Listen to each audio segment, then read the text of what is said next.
I'm in the shop today building a chainsaw that goes on the boom of my skid steer. The reason I'm doing that is because Arkansas this year has been plagued with all kinds of tree damage because of wind and hail. It's an unusual year for us. We've had so much water, so much rain. I mean, here we are at the end of July, and I bet we got 2.5 to 3 inches worth of pop-up showers yesterday. It's incredible. I'm not griping, I'm really happy. God knows exactly when to send us the water, and now's the time. But in recognizing that, I've also got a lot of customers that needs limbs trimmed rather high up. Instead of having a tree service come in and bring their boom truck and all that stuff, I can do multiple things by using this attachment. I already have the grapple on my trailer with me, with my skid steer, and also this limb saw. So I'm gonna show you the build a little bit on how it works and what I've got envisioned. I'm certain it'll work. This is a very, very easy build. For me anyways. I don't anticipate any issues whatsoever. So I'm going to show you what I've got done so far. This is my new to me Kubota 75-2. It's got all the power I need. If you'll watch some of my videos on Facebook, the name of my business page is Traxxon Tractor Excavation. What you'll see is me pulling big trees out of the ground. This thing's impressive. Not only that, that tree puller is impressive. The brush cutter is impressive. Everything to me has been really impressive with the exception of the stump grinder.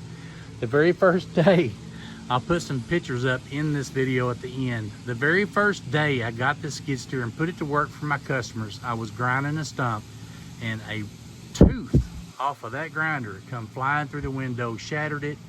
Thank God I wasn't injured or worse. But that's all repaired now. It's all fixed, and I have a Lexan glass. So the thing is totally PM now, so I'm ready to put it to work and put it to work hard. What I've got is a 10-foot 3-inch tubing, and then I have cut I think that's a 14-inch. I needed it to come out to 14 inches so that my chainsaw would clear. I've got a 1-inch bored hole there. I've already welded it up right there, and then here's my chainsaw. It's going to be hydraulic driven. The motor will turn 5,000 revolutions per minute. It's got an oiler on the back part. I got most of the hoses already.